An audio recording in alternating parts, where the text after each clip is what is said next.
As many of you guys know, my first 2 months of summer were spent on an internship in Paris where I was completely by myself. With that independence and freedom also came a lot of responsibilities. Not only just enjoying the sights of the city, but also just finding 3 meals a day and most importantly, managing my budget. That said, I want to share with you guys my budgeting story and share a few tips that I learned along the way in partnership with American Express. Before I left for Paris, I sat down with my mom and talked through how our budgeting would go for food and transportation, apartments, etc. She was able to give me great advice, as moms always do, and it gave me a lot more confidence before I left for my trip. Luckily, my parents had already added me to their American Express account as an additional card member. With my additional card membership, my mom was able to track what I spent every single day and give me a budget to keep. You know, living in Paris, I was always on the move, whether it was working at a cafe, my apartment, or at my work. You know, having the flexibility to check my finances on the go through the American Express mobile app was a huge advantage, so I didn't have to do it manually. Having to deal with these real-world adult experiences can actually be really stressful, especially when you're in a foreign country by yourself and you and your landlord are both pulling out your translation apps trying to manage the rent. Trust me, it is not fun. However, traveling is obviously such an amazing experience. You get to see some of the most beautiful places, meet amazing people,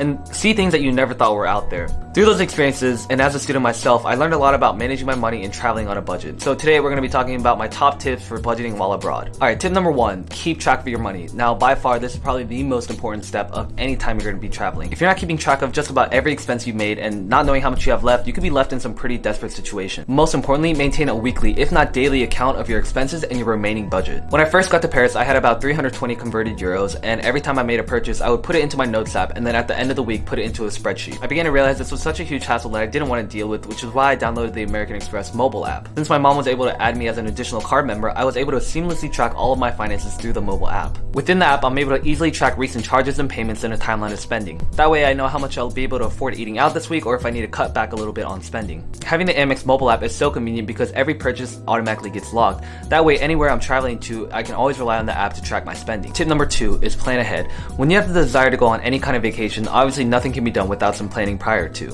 While you don't have to have a day-to-day itinerary, you do need to look ahead for problems that will undoubtedly pop up. Whether it's minor things like having to pay for an extra taxi cab, or even bigger things like having to pay another $100 to check a bag that you weren't expecting. Maybe keep $50 to $100 wherever your passport is just for emergency purposes, not your everyday day-to-day spending. Make sure you set aside some cash for these emergency situations, and I promise you'll thank me later. Now, tip number 3, know the country you're traveling to. Just about anywhere you go might have a different currency, whether it's a dollar, euro, yen, won, whatever it is. If you don't do your research beforehand and you don't know the conversion rate, you could easily get scammed at any local currency exchange shop. For example, when I went grocery shopping in Paris, I was surprised to find that household items like detergent were relatively more expensive than back home, but things like fruits and frozen food were surprisingly cheap. Now, tip number 4, be frugal.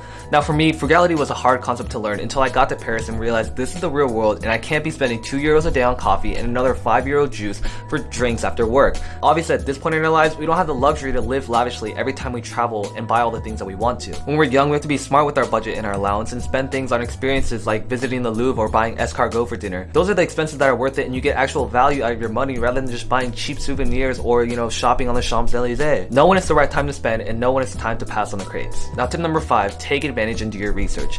When traveling abroad, it's more often than not a game of finding the best bang for your buck. Sometimes there are experiences that are totally worth your money, but sometimes you realize you've fallen into a tourist trap when you actually pay twice the amount for something than it actually should have cost. If you do research beforehand, you'll know exactly how much you expect to be spending, and you can also read reviews on whether that museum or the bus package or that travel pass is actually worth your money. Otherwise, you're going to be so caught up by that salesperson saying it's an amazing deal, one-time only offer, and then you just realize you've been ripped off. Take advantage of any free and local opportunities that don't require any money. Student discounts are usually offered at museums, and going on things like walking tours or just hanging out in the park or seeing some local exhibits are always going to be free. Another huge thing is make friends with the locals. See if they'll invite you over for dinner or